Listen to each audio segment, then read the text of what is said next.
Hello, this is the Bureau of Lost Culture. I'm Stephen Coates. The Bureau is dedicated to digging up, disinterring, excavating half-remembered, lost, countercultural, buried stories. And I'm here with my fellow digger, my fellow archaeologist, Paul Hartfield. Hi, Stephen. Today's edition of the Bureau is dedicated to the English underground music scene in the 1960s. We keep coming back to that, of course. And it's a vast subject, and we couldn't possibly enter that vast underground labyrinth without the help of a guide. And what a guide we have, somebody who really lived it in his youth. He grew up deep in the heart of the West London countercultural scene, leading a charmed life. In later life became very famous with his band, the Dream Academy, and he became a TV presenter, and then, more latterly, a film composer, most recently writing the score for Nick Broomfield's film about Leonard Cohen and his early muse Marianne, Words of Love. He is, of course, Nick Laird Clowes. Hello, Nick. Great to be here. Nick, we talk about the English underground. What does it mean? I mean, what does it mean to you anyway? Well, in 1967, when I was 10, 1967, you'd have had a very few hundred people who were embodying the hippie movement in London and dotted around the country. Post-Woodstock, 1969, that had reached several hundred thousand. And these were people who were looking for a new way of, a more idealistic way of being. And the music and drugs and spiritual search were all rolled in with the fashion into this rolling arts scene. And it was extremely magnetic if you were a 11, 12-year-old, and particularly living in Notting Hill, which was Notting Hill Gate before the Richard Curtis film, where young artists who didn't have any money were trying to live in the cheapest places possible, but which happened to be kind of beautiful but very run down. Yeah, I mean, it's amazing. I mean, we say the English underground. Now, I'll state straight away is that half my family's Scottish, and we were just talking about Scotland, and I think we use this sort of phrase English underground. I mean, rather than say London underground, because that gets confused with the tube. You're right. I'm not sure. Was it particularly English, or we're not being regionalist no, here? It wasn't English. It was the Scots were a big part of it. I mean, you had the incredible string band, and people were going to Scotland and to Ireland to live in gypsy caravans and things like that. Donovan, we know, was up in the islands, and people went there to live in communes. No, I think it was an alternative society. That was its other name. And it was people trying to find a new way post-war and post the Beat era. You know, this was it blossoming into a new alternative society who would live by their own rules, and money didn't have much to do with it. It didn't seem to me that everybody seemed to live on a sort of £10 a week and start up magazines or work at magazines or sell street IT and Oz in the streets and things. It was interesting. They didn't seem to get into money till about 1975, right? 76. You are, of course, a denizen. You're a sort of proper Londoner, born and bred in Notting Hill. Five generations to me. Five generations Notting Hill, actually. Let's go back. Tell us that story, actually, before we dig into the actual underground itself. My family had to go back to Cheshire and Macclesfield, and then till about 200 years ago, and then they moved to Iver, Buckinghamshire, and then they moved to London when the houses were built in Kensington, Holland Road. My great-great-grandfather bought a house, and we know about it because he had the first bath. Not the first in his life, but the first one. Obviously, locals were his neighbours were shown around it. He had the bath, so that's pretty good. Yes, and it's gone on ever since. We've all lived in the same area, so it's nice. I mean, it's a village. It's beautiful still, actually, isn't it? I mean, massive change has gone on there. But for you, being born and growing up there and seeing all that stuff running, what was your childhood like then? It was fairly indistinct till about 1964 when Top of the Pops started, and very soon on the heels of that came Ready, Steady, Go. And I started listening and watching these things. My mother had brought back the first Beatles singles, but we loved them. But watching these other bands, particularly the Yardbirds, really somehow connected with me. And we begged our parents to see the Beatles, and we went to see the Beatles at Hammersmith Odeon, which was brilliant.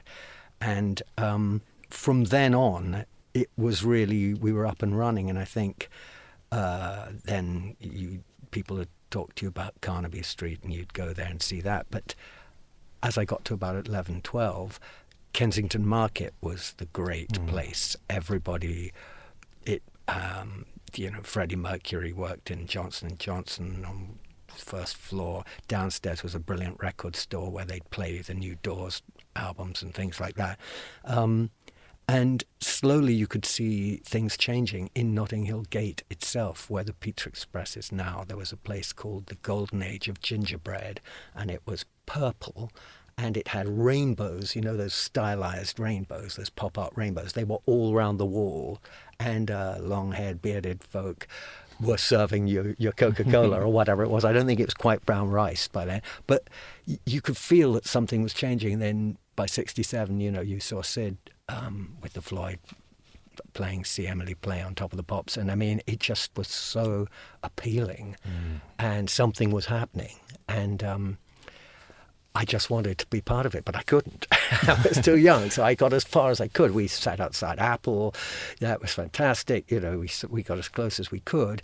I wrote to John and Yoko with the Disc and Music Echo in a competition and won the competition. What? And they sent back John wrote a postcard with a picture of himself and Yoko on it, and wrote to Nick Laird, who heard. I mean, that at 12, that completely blew my mind. And the envelope he'd written himself, and he'd written it upside down. It's for John. I thought, Have you still got it? God, have I ever? I certainly have. Yeah, and. See, I think before we even rattle on, I mean, we should just mark out the fact that we are with somebody who saw the Beatles, Paul. That's the first, isn't it? We're one touch away. One touch away. And then also got a letter from John Lennon. Yeah, I haven't. You? No. No, good. Well, that's amazing. And was Yoko involved in the letter, or was it just from John? No, it was John and Yoko. Everything was John and Yoko. And my letter to Disc and Music Echo had been to say that every morning before I went to school, I listened to. Everybody hated the Two Virgins when it came out. It wasn't the Beatles. I don't know what there was. What were they doing? This stuff was absolutely insane. Nobody could listen to this rubbish.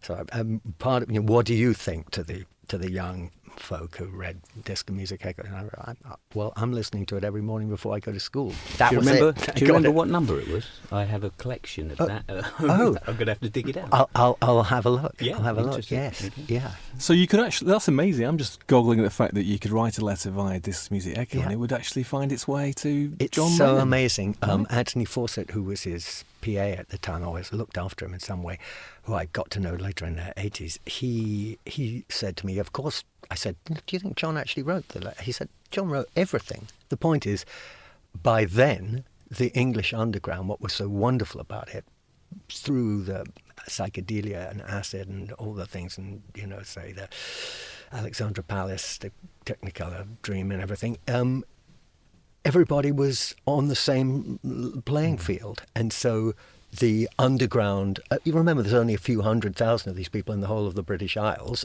Everybody's looking to the West Coast and seeing what's going on there as the sort of leaders really of it. And then the Beatles were completely approachable. I mean, look at Apple. They just got people in. They've signed people. They invited us. Their representatives invited us to go in when we'd sat outside freezing for a couple of hours. And gave us an Abbey Road songbook and things. And War Is Over postcard. And so exciting, incredibly exciting, and that's what made me feel that I just had to go to the Isle of Wight. When I heard that the Isle of Wight 1970 Pop Festival was happening, I just said to my school friends, I've been thrown out of my school, and I had a sort of co-ed sort of tutorial with older girls, which was just brilliant, and other boys my age, but sort of reprobates. And we started talking about going to the Isle of Wight. Well, my parents said, there's no way that you can go to the Isle of Wight. I mean, you're 13, you've got a broken arm. And so I concocted a very, very complex, terrible thing to call my father, as in the guise of a older woman, a school friend's mother, who was inviting my sister and I for the bank holiday weekend, and could he just put us on a train, not to the Isle of Wight, unfortunately, to some place I'd picked at random, and he went for it, and we went to the Isle of Wight, and we ran away. It was incredible, because that was 6 months after Woodstock. The bands were The Who, everybody, Hendrix. I mean, people were playing the same sets, and I just had to go. I felt that I had to catch it while it was still there, and it was now 1970. And it was the most incredible thing, because actually I know 13 broken arms sounds early and irresponsible, but you've got to follow your bliss, as Joseph Campbell would say. I knew what I had to do, and my life completely changed from that moment, from going there. The people I met there, I'm still in contact with them, and they changed my life through that. I think that's the perfect moment to play your first tune, because we are going to walk through this story with a musical accompaniment that you've, some beautiful things that you've picked. So let's hear the first one.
Wow, Nick, tell us about that one. That's By Your Grace, by Beaver and Krause, featuring Jerry Mulligan.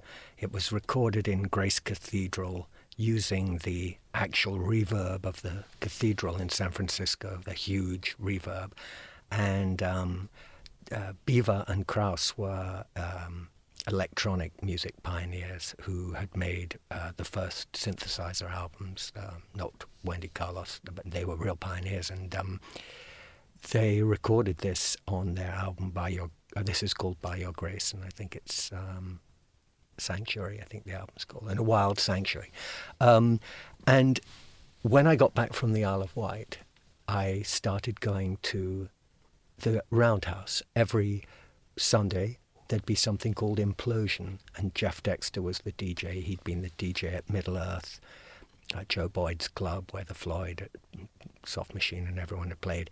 And he ran these things called Implosion, and you had 6 bands on. You'd get there on a Sunday afternoon about 1 o'clock, and you'd leave at about 10 o'clock and catch the last bus home.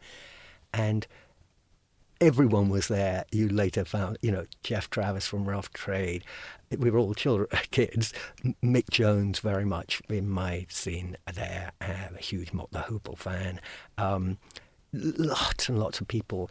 And you'd wander around and smoke your first joint and settle down and watch these extraordinary bands who were English underground bands, and then usually one big American band like perhaps Boz Scaggs, who'd been in Steve Miller's band, so before he was a soul crooner, and or sometimes people who'd been at Woodstock like Sha-Na-Na and things, or the new Pink Floyd album, Atom Heart Mother, I think it was probably the Echoes was the track, would be previewed there. They'd bring it down and we'd all lie on the ground in the dark and listen to it. And there was about 200 or 300 of us, and every week I'd go, and every week I would ask the DJ, or every couple of weeks when I had got up my nerve, I'd ask him to play some really obscure underground classic by Pearls Before Swine or something that I really loved. And after about a month, he said, hey, you really like these obscure, these great tracks. Maybe you should become my assistant. You could learn to be a DJ and be my apprentice. And I'm going to start managing bands soon. And then in the end, you could take over from me. So I was like, God. Well, I didn't do anything about it for a few weeks. And then I hadn't got the money one week, and he came out and said, I hear you're out here. You haven't got the money. Come in. You don't have to pay anymore. Come in and be my assistant. So I went and started assisting him and learning how to do that. And he was the DJ at all the Hyde Park free concerts. He, every Sunday, he would open proceedings with that track, By Your Grace, by Beaver and Krause. And it's the sound of, I think it's the best of what was happening, really, that the spiritual search, the search for an alternative way of being is embodied in that track, and also echoes the 50s, because you've got where it probably helped start with because you've got Jerry Mulligan playing the sax, who was Miles Davis's cohort, etc. So that was all pretty thrilling, because suddenly, instead of just doing the Roundhouse, which was great because you'd find yourself in a dressing room with Cheech and Chong smoking a sort of 12-inch joint before they went on, they really did get completely stoned. Or better, it started to be things like The Who are going to play at the Oval, and Rod and the Faces have just started. Rod's got this thing called Maggie May. He's got a solo album out too. And, this is when Rod still produced his own albums, fueled on brandy, not sitting in the back with a blonde on his knee. And so, we're going to do this huge gig, and of course by now, I want you to be my assistant. So I was like, oh, fantastic! Friends had bought tickets. I was going to be on the stage with these people, and but Jeff Dexter, of course, in the spirit of the moment, took acid, and he was suddenly incapacitated in his cricket whites with his cricket bat for the Oval, and he said, "You'll have to take over." So I went back on some immortal classics like Hey Jude, and suddenly 25,000, 30,000 people were singing along to the end of Hey Jude. I felt like my moment had arrived when Keith Moon, in a dressing gown and wielding that cricket bat, came and smashed this thing and tore off Hey Jude in the middle of the na and slammed on Barbara O'Reilly, a white label of Barbara O'Reilly of The Who's next album. You never played the band before they came on, and you certainly didn't play a track that nobody had ever heard.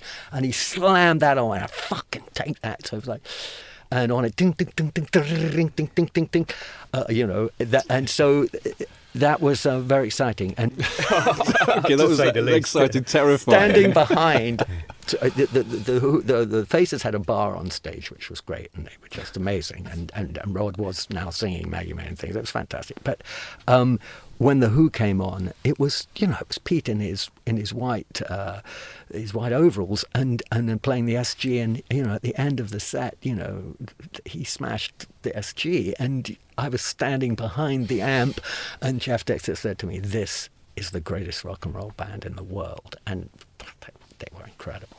God, amazing stuff. Listen, Nick, before we race on, because it's just all rolling out here, isn't it? I want to backtrack for a moment, actually, because that track did sort of seem to evoke that spirit of that spiritual search and stuff. Now, I want to go back just to you as a 13-year-old arriving at the Isle of Wight festival. You've got a broken arm, you've lied to your dad to get there, but then you've already seen the Beatles and you've already had a letter from John Lennon, so you're pumped up, let's say that, you're charged. Yes.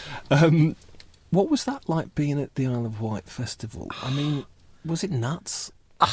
It was incredible because we met some people on the train, a couple, and we hadn't got tickets and we couldn't sit in the lavatories anymore, so we sat in first class. I couldn't think of anything else to do. The rest of it was packed with hippies. So we sat there, and unbelievably, this couple got on at the next stop, and I said, "Are you going to the Isle of Wight?" And he said, "Yeah."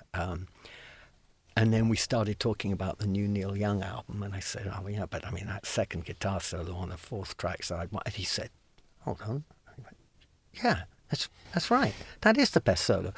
And I thought, my God, instead of being told to shut up, I'm with my people. This is, and we told him what we were doing. I was with my sister, and I said we'd run away, and blah, blah, and we had no money. And he said, "Well, we can give you some money, and you can stay in our tent."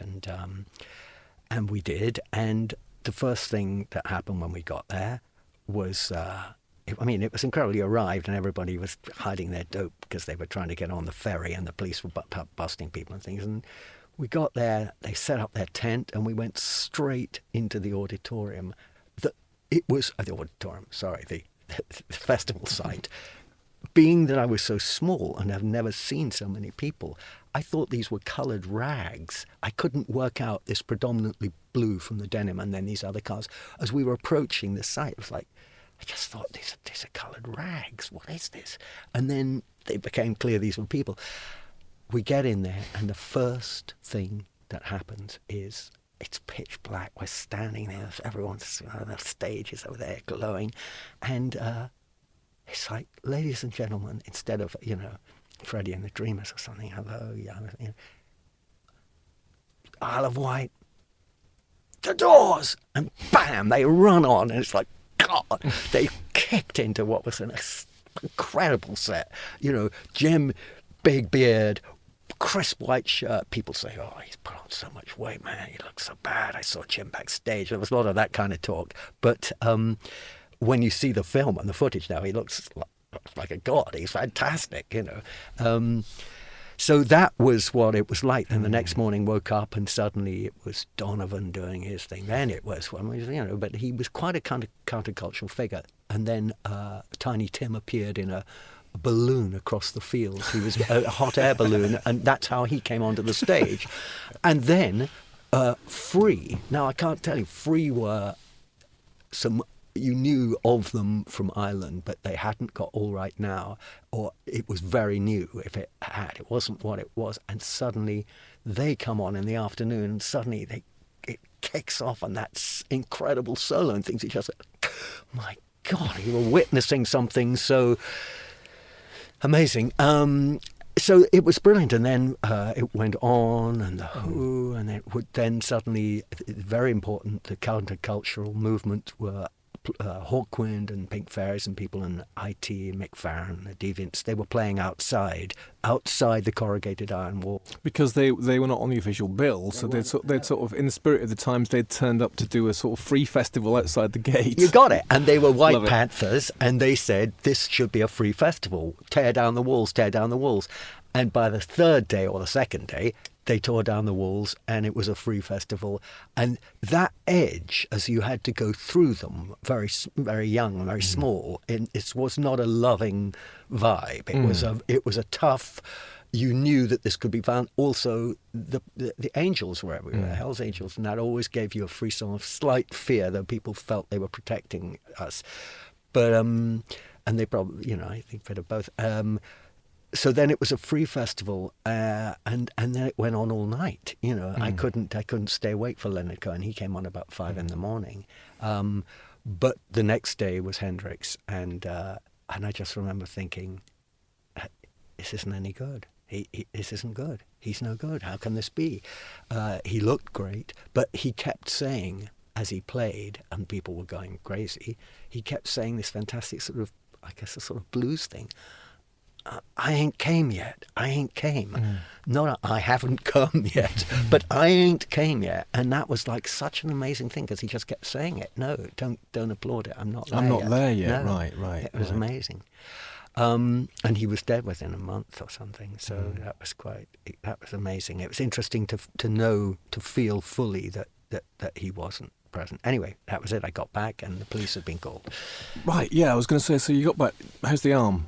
Arm was terrible, but it didn't matter. I mean, to have been there and to have met people older than me who were in their 20s who were taking one's idea of music seriously and could tell you lots of things you didn't know.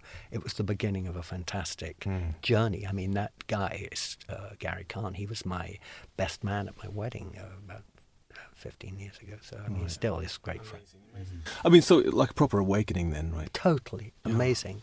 So you get back woke, you're actually now, you're woken up, and with your older sister. Yes, 20 months old. Right, so you're in trouble, right? You're in deep trouble. The police were there. We were called, the parents had found out that our cousins had let them in on the secret, and then they called the police because they had called the police, but the police said there's nothing we can do, we can't find them. So they came in to tell us how despicable our behaviour had been and how much we'd let down our parents, which I think we knew, but somehow I really felt I had to do it. That was a deal that had to be done. Yeah. Grounded, horribly grounded, taken away from the school, sent to a rather tough school in Ealing where after the weekend, what did you do? And then one guy would say, I robbed these churches, and then he had these, he'd got the things that he'd stolen from the churches. I was like, and that didn't last long, but what was great about it was that it was so dreadful, and it was in Ealing, and that's quite a long way from Notting Hill, and they had to give me quite a lot of money to get there on the train, on the tube, and then on the overground. So I realised that if I went at one stop early, I could run up the stairs at Holland Park Avenue station on the way back and save a couple of quid. And on the way there, I could also do some kind of dodge that mostly worked. And I started amassing enough to get an album a week. My parents get, where have you got the money for these albums? And I'd go into the HMV in Notting Hill Gate, which was run by a folk singer called Tom Yates, and I would just go in and ask him for things, and he would say, "You shouldn't be. What you should listen to is this," and then he'd play me Blonde on Blonde or something like that. And ultimately, he started teaching me to play guitar, and that was a very important thing because I started getting these albums. And because I was now doing my DJing thing with Jeff Dexter at the Roundhouse, I couldn't really function at the school. It wasn't working for me at all, and I felt like I was now being punished, and I couldn't fit in at the school, and I couldn't.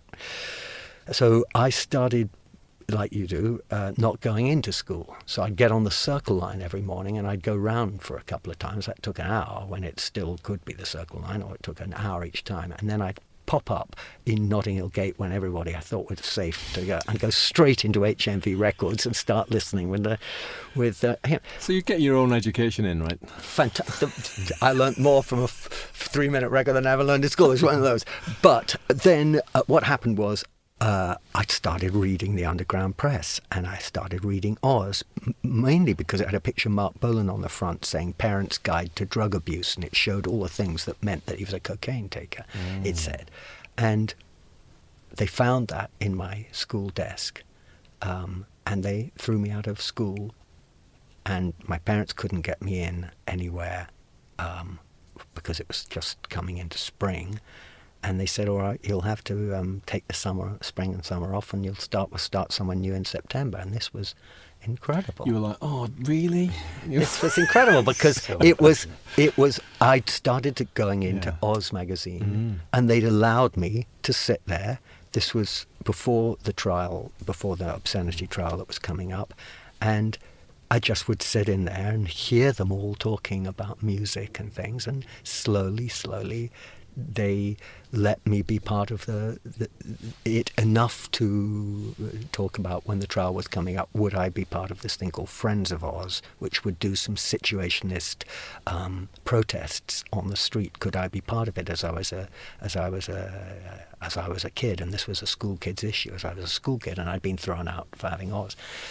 So now you've got the two strands of the political side, which was awakening in me, and then the underground music side of the Roundhouse, and all over Notting Hill was Oz and the people from Oz, and lots of talk about Sid's Floyd and these things, and these two separate sides were really very important. It was getting much harder and much more political.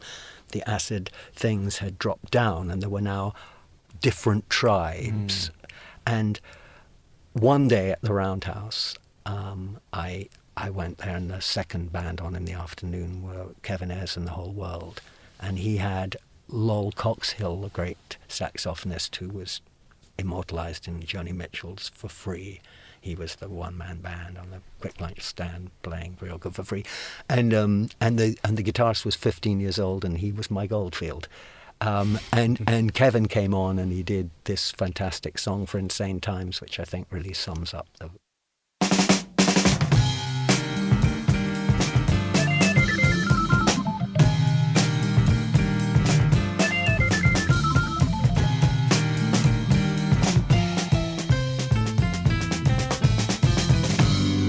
People say that they want to be free.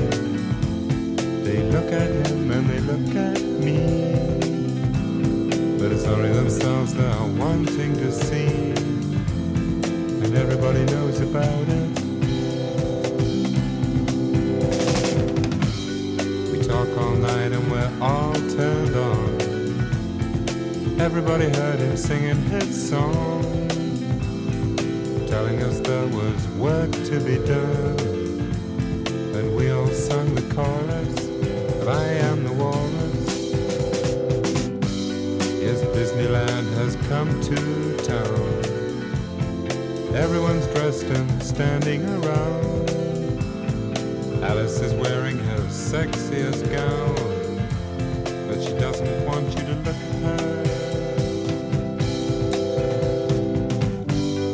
Beautiful people are queuing to drown.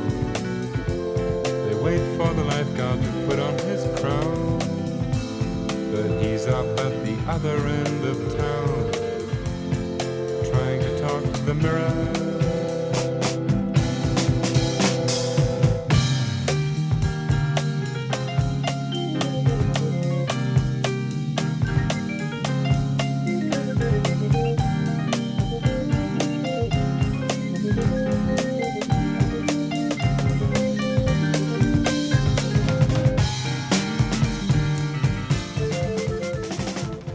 Song for Insane Times, and a song very much about those times. And Nick, you mentioned then Oz, and actually, of course, the other big underground newspaper created by the underground, of course, was IT.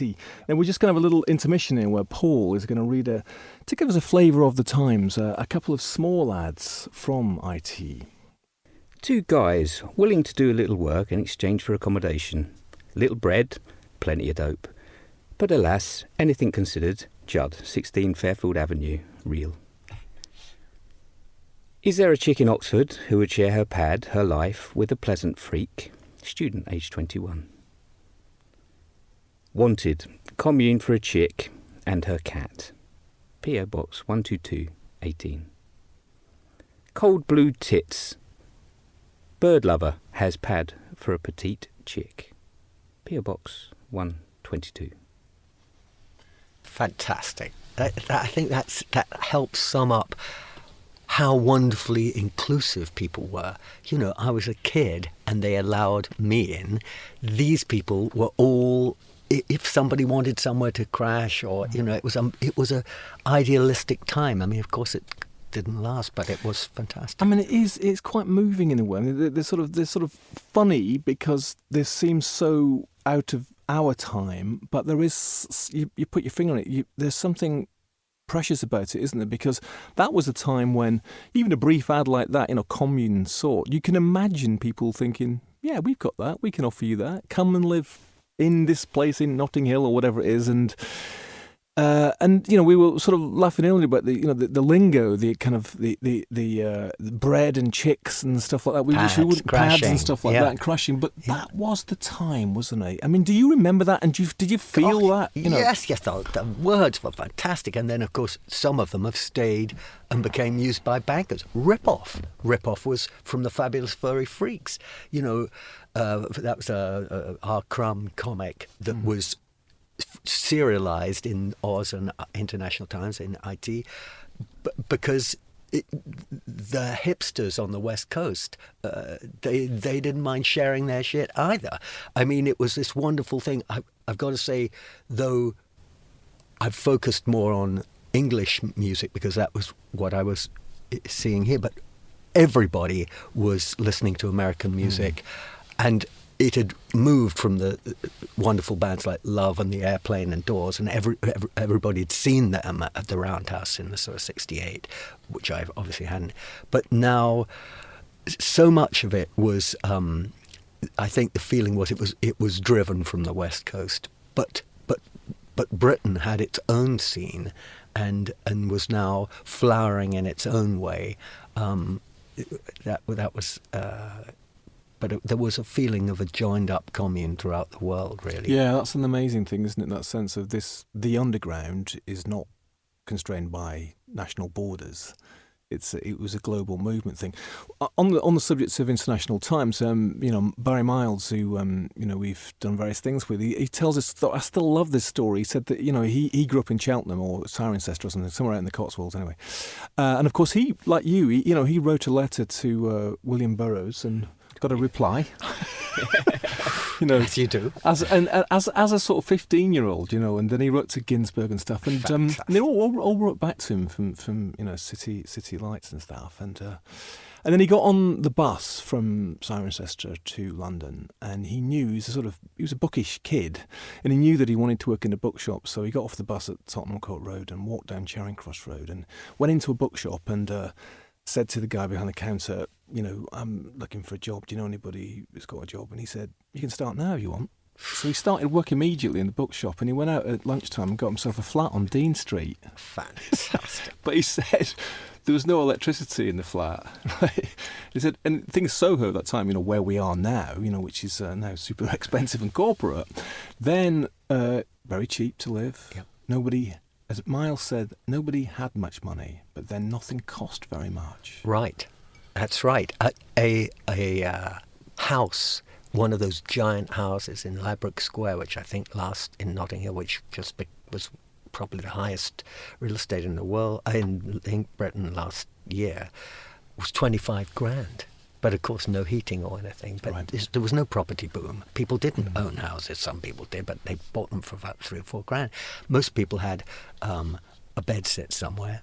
And all the people that I knew, the Oz editors, Richard Neville and Louise Ferrier, his girlfriend, they shared a house with Jim Anderson, who was another of the Oz editors, and he was upstairs with his boyfriend, Warren. And, because I lived around the corner at night, I'd go and they'd, go and lie around and smoke joints and listen to the new fantastic music and hear them talking politics, talking ideas. It was very, very interesting. And quite soon into that year, the Oz trial started at the Old Bailey, and so I started going, and I went every single day, and I met all these other now young, slightly older than me, but this group of other young music lovers and who were getting politically charged. The mood was changing. There was no doubt. The feeling was that because Oz, there was a trial about an issue that had been an issue of Oz that had been edited by school kids that was now deemed so obscene that it had to be in a major trial for the 3 editors, though they had only edited it, they hadn't written it, the kids had written it. Is this the one with Rupert? With Rupert the Bear, yeah, with the big penis. So every day we'd be there, and there was a feeling now that it lasted for the whole summer, lasted for 6 weeks or something, the trial, and every day the feeling was that the alternative society was now on trial, and that the straight society had had enough and was trying to shut it down. So you had Caroline Coon from Release, they were a drug bust for people who could help people with drug busts. John Peel, David Hockney, all these people, counterculture people, came to try and defend the alternative society, our freedoms, and we as kids and hit the streets in protest. We had it. That was a summer of incredible protests, always done with this great flair, rather like Extinction Rebellion, with people dressed up or, endless wonderful things. And that, when they were found guilty, the editors, John Mortimer was their QC. So you'd sit with them and listen to what John Mortimer, the author and playwright, was telling them what to do. I mean, it was so interesting and incredible. I must have felt quite pivotal because you, as you say, you've got one culture against another culture, really. I mean, underground culture and overground mainstream culture, right? In this kind of fractured point, right? Yeah. When I guess a lot of fears, post-war fears, are coming to the surface of, people's parents and grandparents and stuff had done all this, fought in the wars, and this new generation seemed to be rejecting it all, and drugs and sex and pornography, and it was all kind of it must have been a very heady mix, right? And it's catching on because at the same time you've got the Woodstock film. That may have been a year or two before, but now it's only just come out. So suddenly this thing is exploding, and you've got the Vietnam War. So you've got America, people are getting politicized there. Hardly heavily politicized. You've got Black Power, you've got the White Panthers, you've got people believing in violent revolution. And then you've got the Beatles, here as well, getting involved with it all. I mean, when we had a giant march for Oz, I was at the back with a couple of girls. I often like to be near the front of a march, but no, this one I wanted to be with these girls. They were fabulous, and I had any chance. Right. So I was at the back, and then after about an hour and a half, we're marching through main streets of London, and my friend runs back and he goes, Nick, you've got to come to the front. John and Yoko are there. It's incredible. I just went into Woolworths to buy him some gloves because his hands were cold, some socks because his feet were cold. You went to buy some socks from Woolies for John Lennon. For John Lennon, and he went into and he said, "Go on." And I go on. So I ran to the front and I see them, and I was like, "Oh my God!" He's got plastic bags on each hand so that he won't be able to be fingerprinted. He's in the denim, the washed out, the very old denim he was bringing that back and that cap on the side, and then. I grabbed a micro, I was handed the megaphone and I shouted, "Power to the people, power to the people." And I heard the guy say, "Oh, we think this skittle's going to go far." And in the movement, he said, and I was like, wow. And then within moments, poof, we were at Hyde Park Corner and it kicked off and the police came in and there was a battle raging, and Yoko, incredible, and John, I mean, he wasn't that tall, and they came round me and my young friend, and she went, "Look out for the children, John, we must look after the children." Sorry for my Japanese accent, but that's what it sounded like, and she was wearing this black beautiful bullfighter's hat, she looked amazing, I got to say. I was a kid, and there's John, and he went, "Oh yeah, right, okay," and they got round us to protect us. It all kicked off, and then it was much too complex, and I made my way down to Trafalgar Square, where I ended up sitting in a pub with Bernadette Devlin. She was very big in the Irish, with the Northern Irish, the protest, movement there. So that was very interesting too, because Ireland, Bloody Sunday, all those things were paying it, were joining up with this and saying this all has to change. I mean, we sit here in this heart of Soho. Paul lives in Bloomsbury, the centre of town, and of course, this part of town. When we talk about the counterculture in London at the time, you often gets. Think about this area, or maybe Chelsea, which was kind of fabulous and beautiful and stuff, but. Was there a sense that Notting Hill was more political than that kind of bit of countercultural London? Because you had UFO here and you had the Flamingo Club, but they only came up to here. I mean, most people were living, in my experience, not most, but there was certainly a big group in Notting Hill and in North London. that's where Compendium Books was, Roundhouse. and the Roundhouse. And so and a lot of those people that I met at the Isle of Wight, at the Old Bailey, they lived in North London, and one would come up there. There was a lot of that. You'd get on the 28 bus and just go straight to the Golders Green bus station and smoke dope in a phone box with a young girl. It would be great. How old are you at this time, by the way? 14. 14, right. 14. And what was great, it was after that time on that march, when we regrouped, one of the people from Friends of Oz said, hey, John and Yoko said if you want to use their facilities at Tittenhurst Park, where they live, to make your manifesto for your little political group, you're welcome. Wow. I said, oh, right, I haven't got a manifesto. I said, right, we'll write one. So we were called the Youth Action Committee. Like an idiot, I put my home address, my poor old parents again. And it was the fist smashing two canes was, yak, and we started picketing schools and giving out these things. Anyway, we went down to Tittenhurst Park, which was pretty incredible, and saw everything. I mean, they had gone to New York about a week before, but they called up when we were there, and I remember someone saying, "Oh yeah, wow, John, yeah, fantastic. I knew you'd love it. Hey, they're cycling in the village with Jerry Rubin, who is a major sort of countercultural figure." I was like, good God. And they had a white label of a new album John Lennon had made, and that had Imagine on it. And they played Imagine and Jealous Guy.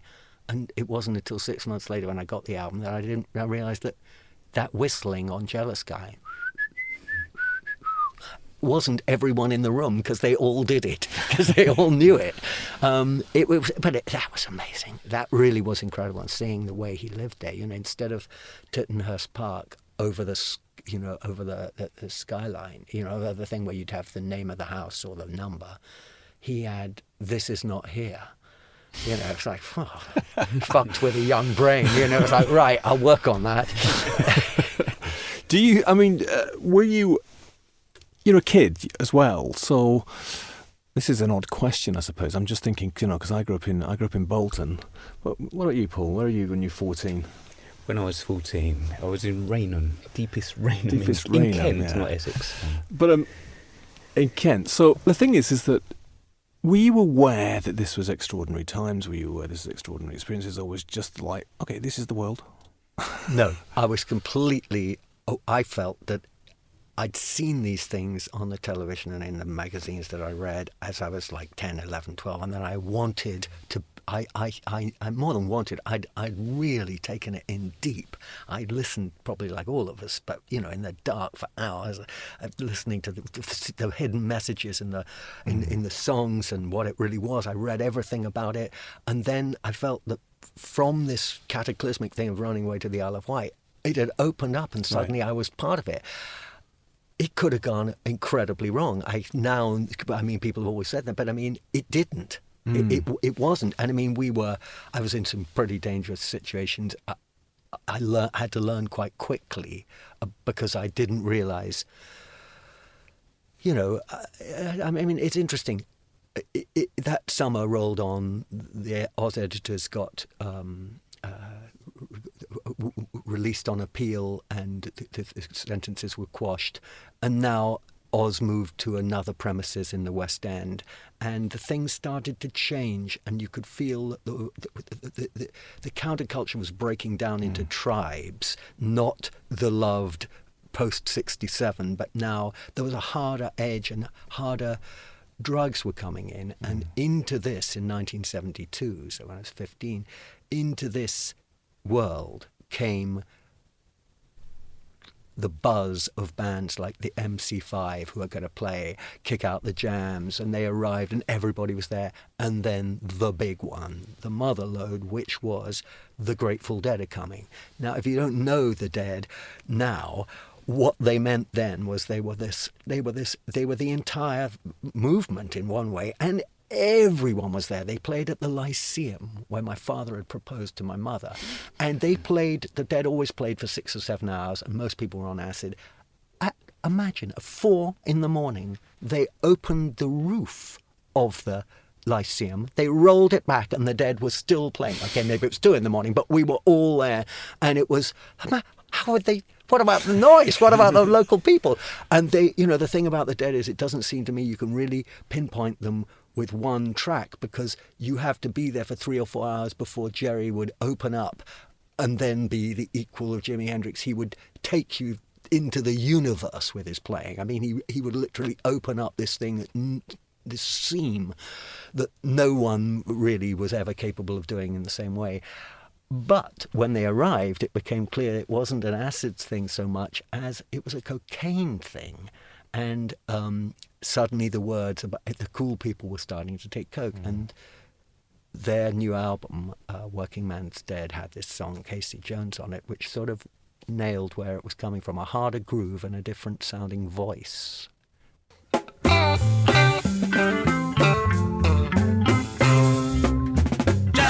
that train, I'm cocaine.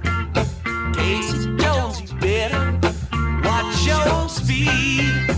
Trouble ahead, trouble behind. And know that notion just crossed my mind.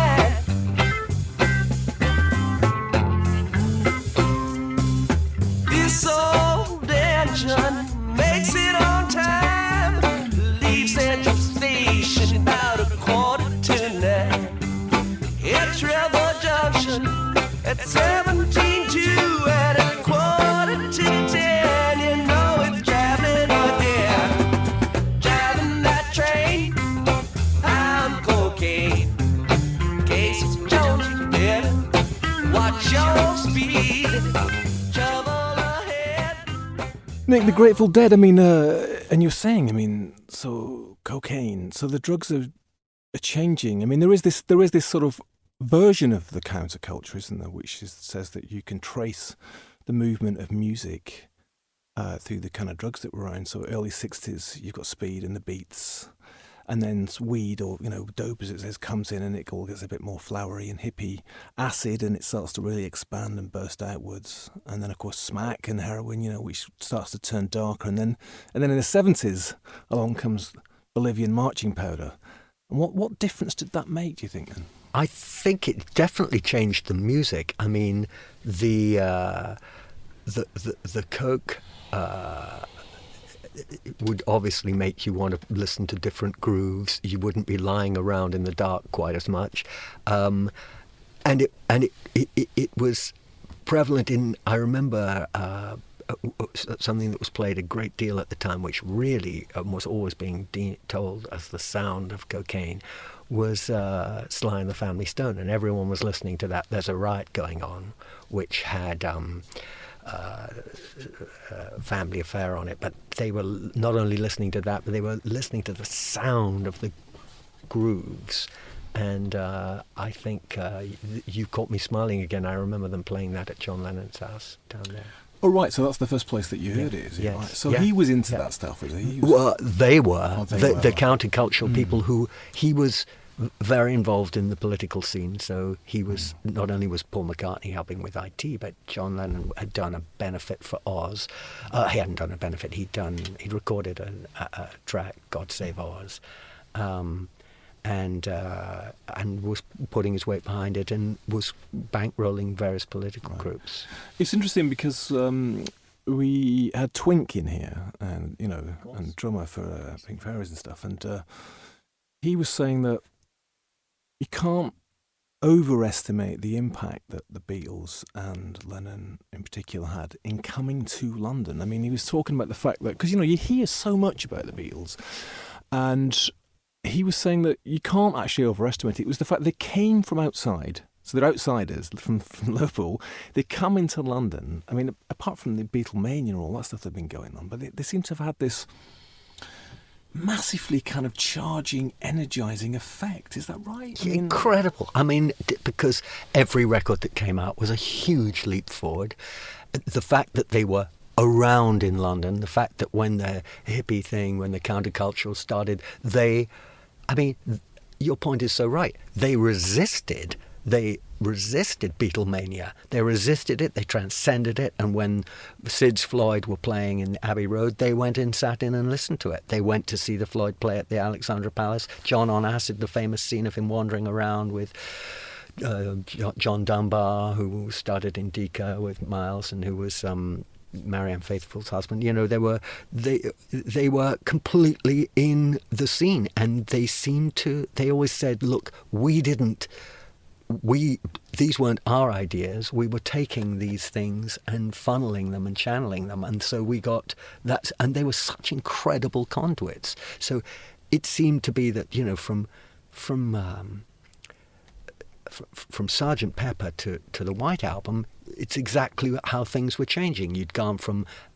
Within a year, you'd gone from psychedelics to denim and back to actual played songs that were the burgeoning hard rock, natural sounds that mirrored the band, that were the band's first album, second album that were coming up. I mean, it was incredible. All these things seemed to be joined up, but coming through the Beatles. They channeled it through the Beatles, and I think people, I met David Crosby and talked to him about this, and he said that was their feeling too. That the Beatles were the first port of call, and that you were picking up on this stuff too, but they always seem to have one sort of step ahead. I mean, Love Me Do to the White Album in less than 5 years. It's insane. It's insane. Their work ethic, I mean, it just was unbelievable. And obviously not above learning, so, you know, happy to come to these things and pick it up themselves, and part of it, bankrolling some of it, you know, sort of absorbing it themselves. I mean, that's quite a thing, isn't it, you know? And I often wonder, you know, Tibetan Buddhism is something I've been studying for 25 years, and how many of us in the Buddhist group would have come to that way if it hadn't been for George Harrison? George Harrison, you know, one of the three, but not the two big ones. George Harrison had a vast effect on mid-late 20th century culture. I mean, he was unbelievable. The Indian, you can't overstate it. I mean, he was listening to, as you say, listening and learning, but he was turning the other two on. And what's incredible about George Harrison is that he's the only person in the 60s that didn't sound like John and Paul. You know, he had his own sound. Every one of his songs sounds completely different. He was mining his own furrow, and when he was asked why, he said, "Well, if they could do it, I just thought, well, you know, well, I probably could too." So, God, I see. Right, okay, give it a go then. Well, Paul, you're a big fan of All Things Must Pass, aren't we? We were talking about it last week, yeah. Why do you love that album so much? Because it's timeless. Initially, you go through a period when you're doing a college thing, you have to listen to that, and you love it for that. You dismiss it for another 10 years because you can spot where it's come from, and then you go back to it going, yeah, but the songs are still great, because the production sort of kills me at times. But now I'm back to it. And All Things Must Pass is just, as a single itself, is absolutely superb. So I went to see Neil Innes last year, and he still plays that. He played that live, saying, little story before, probably always the same story, but it was so heartfelt, and they were best friends, and he sung it, and there was no comedy to it at all. He just did it beautifully, and his band were amazing, and he welled up, and it was still important to him. And I think, you know, that All Things Must Pass has still got that for me. People adore it. It comes up. I have friends who are a bit younger than me. They think it's better than any other, you know, probably better than any Beatle records. Some of them. I mean, what's interesting when you mention the sound. Leon Russell, Delaney and Bonnie first came in 1969, and she wrote "Long Ago, I Know So Far Away," which became a hit for the Carpenters, a huge hit. But that was called Groupie Superstar, not Superstar. And the lines are, "I can hardly wait to sleep with you again. What to do to make you come again? Right. Come back and play for me your sweet guitar." And Clapton had played with them, and George Harrison had joined the Charabang. And I'd gone to see them with my cousin in 1969 at the Albert Hall. And what had happened was that their band had a lot of brass players. They were influenced by these. They had a lot of Stax kind of sounding people, and it was Jim Price. All these people who went to join the Rolling Stones, they stayed in London when they were left behind. When Leon Russell came and played his first album, they all played with him. So you had this fantastic horn section, Bobby Keys, Jim Price, all these people, and they were all in London. They were all living in the mansion block flat behind Kensington Market. People would go, come on, we're going to have a joint with Jim Price. And you'd be like, oh my God, Jim Price. And everyone's album had them on them. So of course they were all on that. He was the nicest guy in the world. And they, and then they're on Peter Frampton's first solo album when he left Humble Pie. They were the go-to. They were like our Muscle Shoals, if you like, and that horn, that horn thing, and a definite soulful funk came into, a harder groove came in. You could play, if you wanted, "You've Caught Me Smiling Again" by Sly and the Family Stone, because that shows that.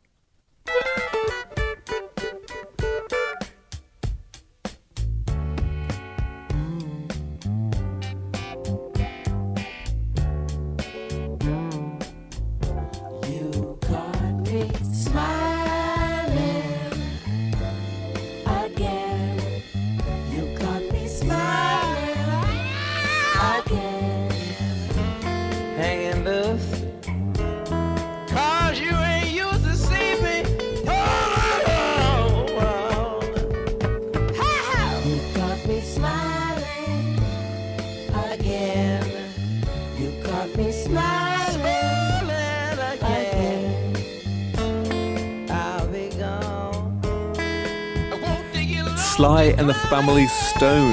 And a moment ago we were talking about George Harrison's All Things Must Pass, and in fact all things did pass, and we got to the end of this episode of the Bureau of Lost Culture with Nick Laird Clowes, but it is just part one of a two-parter. We will be back with Nick and more stories from the underground next time. In the meantime, you can check out more of what we do at www.bureauoflostculture.com. See you next time.